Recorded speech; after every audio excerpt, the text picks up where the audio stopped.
Hello നമസ്കാരം. താരാസുണ്ട് കിച്ചണിലേക്ക് എല്ലാവരും സ്വാഗതം. നമ്മളന്നൊരു മീൻ കറിയുടെ റെസിപ്പിയുടെ വീഡിയോയുമായിട്ടാണ് വന്നേക്കുന്നത്. അപ്പോൾ ഞാൻ മീൻ കറിയുടെ റെസിപ്പിയൊക്കെ ഞാൻ കുറേ ഇതിക്ക് ഇട്ടിട്ടുണ്ട്.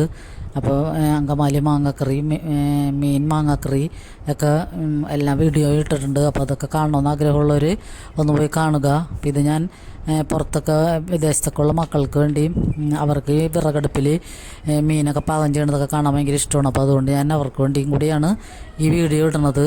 അപ്പോൾ നമ്മൾ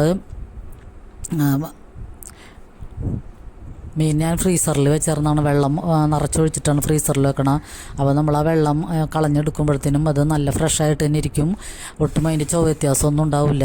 അപ്പോൾ നമ്മൾ വളർത്തു മീൻ തൊലിയൊക്കെ പൊളിച്ച് കഷ്ണാക്കി ഫ്രീസറിലെടുത്ത് വെച്ചിരുന്നതാണ്. അപ്പോൾ നമ്മൾ മൺചട്ടിയിലാണ് വയ്ക്കണത്, വിറകടുപ്പിൽ. അപ്പോൾ ഇങ്ങനത്തെ മീൻ കറിയൊക്കെ മക്കൾക്കൊക്കെ ഭയങ്കര ഇഷ്ടമാണ്. പ്രത്യേകിച്ച് എൻ്റെ ചേച്ചിയുടെ മോനുണ്ട് വിദേശത്ത്. അപ്പോൾ അവന് ഇങ്ങനെ മീൻ കറി ഭയങ്കര ഇഷ്ടമാണ്. അവൻ്റെ പപ്പയ്ക്കും ഭയങ്കര ഇഷ്ടമായിരുന്നു മീൻ കറി. ഞാൻ വയ്ക്കണ കറി പ്രത്യേകിച്ചും ചേട്ടന് ഭയങ്കര ഇഷ്ടമായിരുന്നു. അപ്പോൾ ചിലവർക്ക് മീൻ കറി കൂട്ടി കഴിക്കണത്, ചോറ് കഴിക്കണത് ഭയങ്കര ഇഷ്ടമായിരിക്കുമല്ലോ. അപ്പോൾ അങ്ങനെ മക്കൾക്കൊക്കെ ഇങ്ങനത്തെ വിറകടുപ്പിൽ വെക്കണ കറിയൊക്കെ വീഡിയോ കാണുന്നതൊക്കെ ഭയങ്കര ഇഷ്ടമാണ്. അപ്പോൾ അതുകൊണ്ട് ഞാനിത് ഇടാമെന്ന് വിചാരിച്ചിട്ടാണ്. അപ്പോൾ സാധാരണ ചെയ്യണ പോലെ തന്നെയാണ് മൺചട്ടിയിൽ സവാളയും പച്ചമുളക് ഇഞ്ചിയും കൂടി ഇട്ടിട്ട് നമ്മൾ ഉപ്പിട്ടിട്ട് നന്നായിട്ട് കൈ കൊണ്ട് തിരുമ്മി, പിന്നെ അതിലേക്ക് ഒരു 2 ടീസ്പൂൺ മുളക് പൊടി, 2 ടീസ്പൂൺ മഞ്ഞൾപ്പൊടി, 2 ടീസ്പൂൺ മല്ലിപ്പൊടി, 1 ടീസ്പൂൺ മഞ്ഞൾപ്പൊടിയും കൂടി ഇട്ടിട്ട് കുറച്ച് പച്ചവെളിച്ചെണ്ണ ഒഴിക്കുക. പിന്നെ കുറച്ച് വിനാഗിരിയും കൂടി ഒഴിച്ചിട്ട് നന്നായിട്ട് കൈ കൊണ്ട് തിരുമ്മി യോജിപ്പിച്ചതിന് ശേഷം നമ്മൾ മാങ്ങ പുളി കുറച്ച് വിനാഗിരി ഒഴിച്ച് വെച്ചിട്ടുണ്ടായിരുന്നു. അപ്പോൾ മാങ്ങ ഉടയാതിരിക്കാൻ വേണ്ടിയാണ് അങ്ങനെ ചെയ്യണത്. അപ്പോൾ അങ്ങനെ ചെയ്യാത്തവർ ഇനിയും ചെയ്ത് നോക്കുക.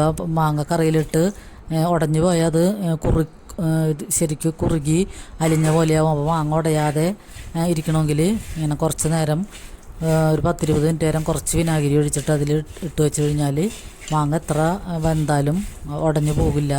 നമുക്ക് ഇങ്ങനെ തന്നെ കൂട്ടാൻ പറ്റും. അപ്പോൾ മാങ്ങ കൂടി ഇട്ടൊന്ന് മിക്സ് ചെയ്തതിന് ശേഷം നമ്മൾ ഈ മീൻ ഇട്ട് കൊടുക്കാം. അപ്പോൾ ഇത് വളർത്തു മീനും ആയതുകൊണ്ട് തന്നെ ഇതിന് നല്ല നെയ്യും നല്ല ഫ്രഷായിട്ടുള്ള മീനുമാണ്. അപ്പോൾ നല്ല ടേസ്റ്റ് ഉണ്ട് കറി വയ്ക്കുമ്പോൾ.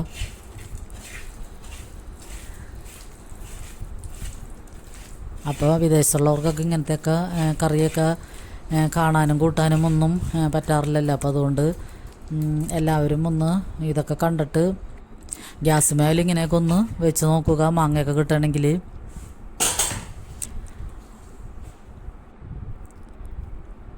പിന്നെ നമുക്കതിലേക്ക് ഒരു ഇടത്തരം തേങ്ങയുടെ ഒരു വിധം വലിയ തേങ്ങയുടെ പകുതി മുറിയാനെടുത്തിട്ട് അത് ചിരണ്ടിയ മിക്സിയിലിട്ട് നന്നായിട്ട് അടിച്ചിട്ടാണ് എടുക്കണം. ഞാൻ തേങ്ങാപ്പാലല്ല ഇതിലൊഴിക്കണത്, മിക്സിയിൽ നന്നായിട്ട് അടിച്ചിട്ടാണ് ഈ മീനിലേക്ക് ചേർത്ത് കൊടുക്കണത്. പിന്നെ നമുക്ക് ആവശ്യത്തിന് വെള്ളവും കൂടി ഒഴിച്ച്, പിന്നെ ഞാൻ കറി മിക്സ് ചെയ്തതിന് ശേഷമാണ് കറിവേപ്പിലിടണത്. എന്നിട്ട് നമുക്ക് വിറകടുപ്പിൽ വെച്ച് നന്നായിട്ട് പാകം ചെയ്തെടുക്കാം. മീൻ കറിയൊക്കെ വിറകടുപ്പിൽ വെച്ച് കറി വയ്ക്കുമ്പോൾ ഒരു പ്രത്യേക ടേസ്റ്റാണല്ലോ. നല്ലോണം വറ്റി, ചാറൊക്കെ വറ്റി നല്ല സൂപ്പർ ടേസ്റ്റായിരിക്കും. അപ്പോൾ ഞാൻ ഈ മൺകലം ഒക്കെ കാരണം മൺചട്ടിയൊക്കെ എനിക്ക് ഗ്യാസും വയ്ക്കാൻ അത്ര താല്പര്യമില്ല. ഇത് മീൻ ചട്ടിയായ കാരണം ഞാൻ ഒട്ടും ഗ്യാസും വെച്ചിട്ടില്ല. അപ്പോൾ അതുകൊണ്ടാണ് ഞാൻ വിറകടുപ്പിൽ വയ്ക്കാമെന്ന് വിചാരിച്ചത്. അപ്പോൾ നന്നായിട്ട് വറ്റി നല്ല സൂപ്പർ കറിയായിട്ട് നമുക്ക് കിട്ടിയിട്ടുണ്ട്. അപ്പോൾ നമുക്ക് ലാസ്റ്റ് കുറച്ച് ചെറിയ ഉള്ളിയും കറിവേപ്പിലയും കൂടിയും ഇതിലേക്ക് മൂപ്പിച്ചൊഴിക്കാം. അപ്പോൾ ഫ്ലെയിം ഓഫ് ചെയ്തതിന് ശേഷം ഒരു 1/2 ടീസ്പൂൺ മുളക് പൊടിയും കൂടി ചേർത്തിട്ടുണ്ട്. ഉള്ളിയിൽ മുളക് പൊടി ചേർത്തിട്ടാണ് ഇതിലേക്ക് മൂപ്പിച്ചൊഴിക്കണത്. അപ്പോൾ നമ്മുടെ അടിപൊളി മീൻ മാങ്ങ കറി ഇവിടെ റെഡിയാണ്. അപ്പോൾ ഈ റെസിപ്പി എല്ലാവരും ട്രൈ ചെയ്യാൻ ഞാൻ പറയണല്ലോ. എല്ലാവരും ഇങ്ങനത്തെയൊക്കെ കറികൾ ഉണ്ടാക്കാറുള്ളതാണ്. അപ്പോൾ ഞാൻ ഉണ്ടാക്കിയപ്പോൾ കാണിച്ചെന്ന് മാത്രമേ ഉള്ളൂ. അപ്പോൾ ഈ നാടൻ മീൻ കറിയുടെ റെസിപ്പി എല്ലാവർക്കും ഇഷ്ടമായെന്ന് കരുതുന്നു.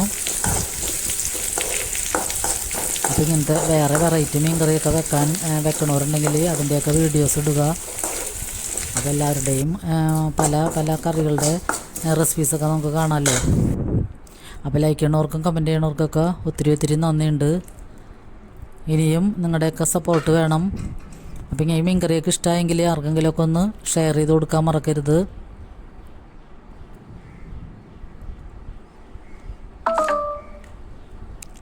അപ്പോൾ അടുത്തൊരു അടിപൊളി വീഡിയോയുമായി വരുന്നതുവരെ എല്ലാവർക്കും ഒരുപാട് നന്ദി.